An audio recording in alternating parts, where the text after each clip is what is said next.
말씀은 마태복음 12장 45절 한 절 말씀입니다.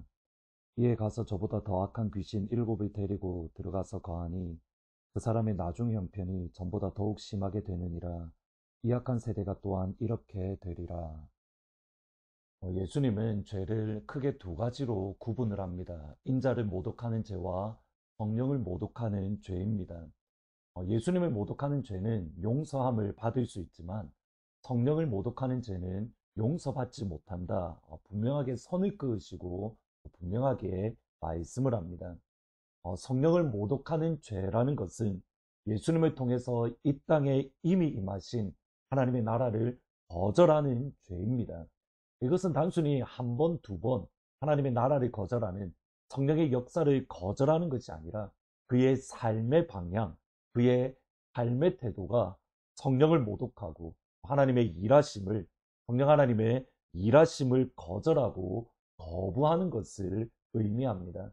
이것은 이어지는 말씀 속에서도 그대로 드러납니다. 12장 38절에 보시면 그때에 서기관과 바리새인 중 몇 사람이 말하되 선생님이여 우리에게 표적 보여주시기를 원하나이다. 바울은 고린도 전서에서 헬라인들은 지혜를 구하고 유대인들은 표적을 구한다라고 말을 합니다. 유대인들이 말하는 표적이라는 것은 하나님 되심입니다. 하나님께서 나와 일하고 계심을, 하나님께서 나를 보내셨다는 그 표적, 그 사인을 의미합니다. 어떤 면에서는 분명히 이해가 되어집니다. 그만큼 예수님 당시에 메시아 또는 하나님께서 보내셨다라고 말하는 거짓 선지자들, 거짓 메시아들이 많이 있었기 때문입니다. 그리고 세례 요한조차도 예수님을 의심하고 진짜 예수님이 하나님이 보내신 그 메시아, 그 구원자가 맞을까 의심하고 실족할 정도로 예수님이 생각하시는 예수님의 메시아 사역과 유대인들이 생각하는 메시아의 사역은 전혀 달랐습니다. 유대인들이 생각하는 메시아는 선과 악을 구분하고 선을 향하여서는 하나님의 영광스러운 영생의 인도 들어가도록 허락하시고 악에 대해서는 단호하게 심판하고 단호하게 하나님의 진노를 쏟아붓는 것을 의미합니다. 특별히 유대인들이 생각하는 선이라는 것은 유대인이고 악이라는 것은 이방인, 특별히 로마인을 뜻합니다. 그런데 예수님은 전혀 그런 사역을 하지 않으십니다. 그러기에 바리새인과 서기관들이 마치 세례 요한처럼 예수님께 가서 예수님 당신이 하나님이 보내신 메시아 선지자인 것을 우리로에게 보여주십시오. 표적을 보여달라. 그러면 예수님은 표적을 보여주시면 사실은 모든 것들이 해결이 되어집니다. 엘리야처럼 하늘에서 불을 내려서 악인을 심판하는 그 하나님의 표적을 보여주면 됩니다. 예수님은 그럴 능력도 있으시고 그럴 권세가 있습니다. 그런데 예수님의 반응은 전혀 다릅니다. 39절에 보시면 예수께서 대답하여 이르시되 악하고 음란한 세대가 표적을 구하나 선지자의 요나의 표적밖에는 보일 표적이 없느니라. 요나의 표적이라는 것은 이후 예수님의 십자가의 죽으심과 3일 만의 부활을 의미합니다. 따라서 예수님은 표적 보여주기를 거절하십니다. 무엇 때문입니까? 그들의 의도 때문입니다. 예수님이 하나님의 아들 메시아임을 믿기 위해서 표적을 구한 것이 아닙니다. 예수님의 구원자이신 예수님을 믿으면 구원받는다는 하나님이 보내신 하나님의 아들이심을 믿기 위해서 표적을 구한 것이 아닙니다. 그들의 한 행동은 예수님을 시험하기 위함입니다. 예수님을 넘어뜨리기 위해서. 근데 이 모습은 정확하게 광야에서의 마귀의 모습과 똑같습니다. 마태복음 4장 3절에 보시면 시험하는 자가 예수께 나와서 이르되 내가 만일 하나님의 아들이거든 명하여 이 돌들로 떡덩이가 되게 하라. 우리 떡이 되게 하는 것 하나의 표적이고 하나의 이적입니다. 근데 그 모습을 뭐라고 표현하냐면 시험하는 자가 예수께 나와 예수님을 향한 시험이고 예수님을 넘어뜨림입니다. 그러기에 예수님은 바리새인과 유대인들의 요청을 거절하셨고 그들이 향하여 강하게 책망하신 겁니다. 악하고 음란한 세대들이에요. 정확하게 그들의 신앙의 상태 또는 영적인 상태를 보여주시기 위해서 이어지는 말씀, 곧 비유의 말씀을 하십니다. 한 더러운 귀신이 사람에게서 나갔다가 찾을 곳을 두루 찾았습니다. 그러나 쉴 곳을 찾지 못했습니다. 몇 주 전에 말씀드렸듯이 이 말씀을 읽으며 가슴이 뛰었습니다. 귀신이 나갔다가 쉴 곳을 찾지 못하는 교회, 귀신이 나갔다가 더 이상 그곳에 발붙일 틈조차 없는 하트포드 제2장로교회, 그 정도로 성령 하나님이 다스리는 곳, 그 정도로 하나님의 영광의 빛이 충만하게 비추이는 곳, 어둠의 권세가 쫓겨나고 악한 권세가 쫓겨날 뿐만 아니라 그들이 발붙일 틈조차 없는 영광스러운 아버지의 교회, 쫓겨난 귀신의 쉴 곳을 찾지 못했을 때에 혹시나 하는 마음에 다시 예전 그 사람에게 찾아갔습니다. 이에 이르되 내가 나온 집으로 돌아가리라 하고 와서 보니 그 집이 비었고 청소되고 수리되었거늘 이에 가서 저보다 더 악한 귀신 7을 데리고 들어가서 거하니 그 사람의 나중 형편이 전보다 더욱 심하게 되느니라. 이 악한 세대가 또한 이렇게 되리라. 귀신이 쫓겨난 후 다시 돌아왔을 때에 그 집이 수리되고 깨끗해졌습니다. 그 악한 귀신이 그 귀신이 더 악한 귀신 7을 데리고 와서 이후의 형편이 이전보다 더 악하게 된, 더 어려워진 상황이 되었습니다. 여러분, 여기에 중요한 영적인 교훈이 있습니다. 한번 귀신에게 자유를 얻었다라고 해서 모든 것이 끝나는 것이 아니라는 겁니다. 한번 예수님을 믿고 집이 수리되고 정결하게 되고 또 깨끗하게 되었다고 모든 것이 마무리되는 것도 아닙니다. 그 순간부터 시작입니다. 예수님의 은혜로, 예수님의 보혈로 깨끗함을 입고 새롭게 되고 또 정결함을 얻었다면 그때부터 하나님의 은혜를, 그때부터 하나님의 사랑을, 그때부터 하나님의 능력을 그 안에서 쌓아가야 되는 겁니다. 그렇지 않고 가만히 내버려 두면 이전보다 더 악한, 이전보다 형편이 더 안 좋은 그러한 모습이 분명히 될 수 있습니다. 세상에서는 비움 자체를 중요시 여깁니다. 근데 기독교는 다릅니다.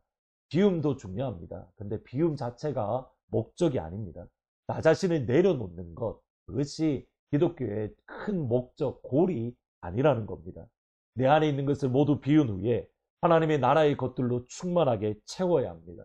나 자신을 내려놓은 이후에 하나님의 영광으로 풍성하게 채워야 됩니다. 그렇지 않으면 이전보다 더 악한, 이전보다 더 안 좋은 상태가 될 수 있는 겁니다. 예수님의 말씀을 다시 보셔야 됩니다. 이 악한 세대가 또한 이렇게 되리라. 이 세대가 이전보다 나중에 형편이 더 악한 상태, 더 신앙의 상태, 더 안 좋은 마음의 상태, 나와 상관없지가 아니라 대부분의 그리스도인들은 이 말씀이 그대로 적용될 것이다. 이 다음 세대가 또는 그 다음 세대가 그렇게 될 것이다. 예수님의 경고의 말씀입니다. 이 말씀 속에서 우리가 잘못된 신앙 개념을 우리가 발견할 수 있는 겁니다. 예수 믿고 구원받았으면 모든 것이 끝난다. 귀신에게 정결함 받고 깨끗한 집이 된 이후에 그 집을 무엇으로 채우는가? 예수님을 나의 주 나의 하나님으로 믿는 믿음을 가진 것으로 끝나는 것이 아니라 우리의 삶의 방향이 하나님을 향하여, 예수님을 향하여, 성령님을 향하여 끊임없이 나아가야 하는 겁니다. 두 가지 모두 필요합니다. 우선 예수님의 보혈로 나를 정결하게 하시고 새롭게 하시고 거룩하게 하시고 영광스러운 새로운 그릇으로 하나님 나를 만들어 주세요. 그리고 예수님의 보혈로 정결하게 되고 새롭게 되고 거룩하게 되고 영광스러운 그릇이 되었다라고 한다면 그 안에 하나님이 나라의 것들로, 아버지의 나라의 영광스러운 것들로 특히 풍성하게 채워주세요.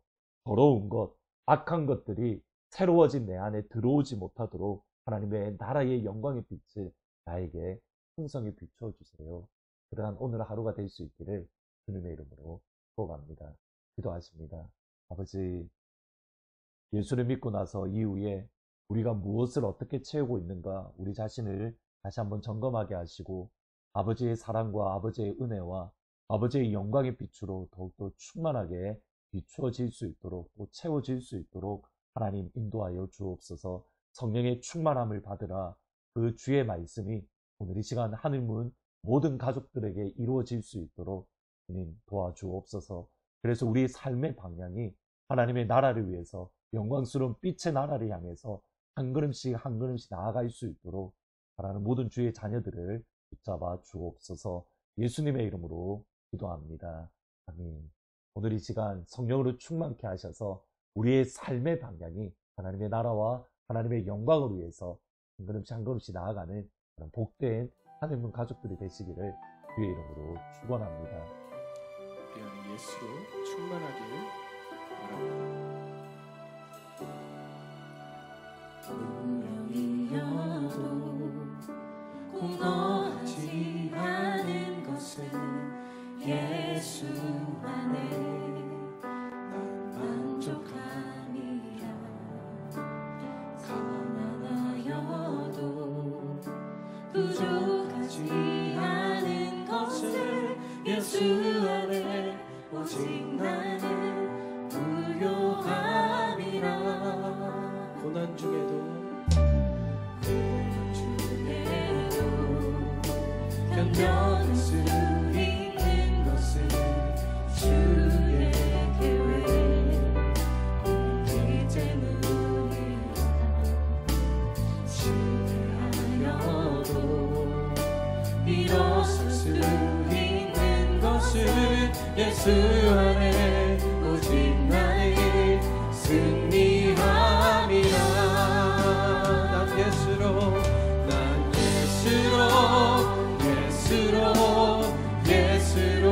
충만하네.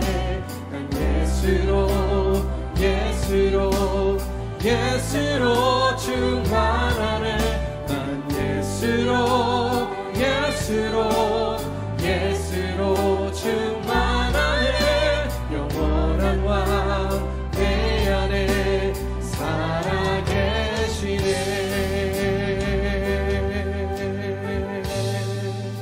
내 몸이 약해도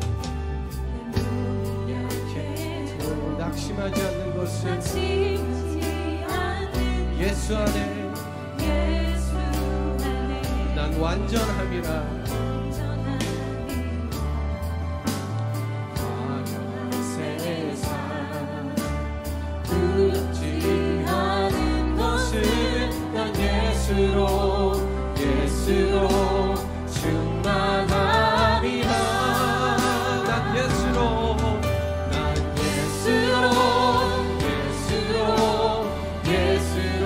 충만하네.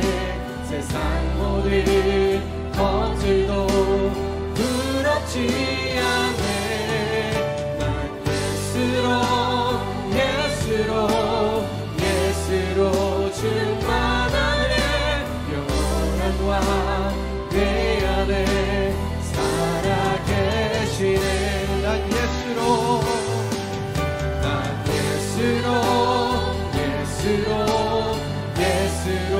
충만하네. 세상 모든 풍파도 두렵지 않네. 난 예수로 충만하네. 영원한 왕 내 안에 살아계. 다시 한번 난 예수로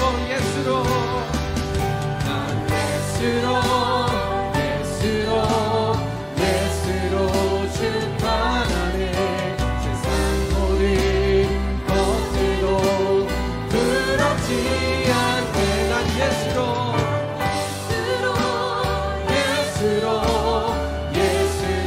충만하네.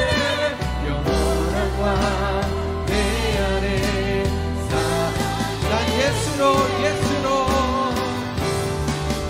난 예수로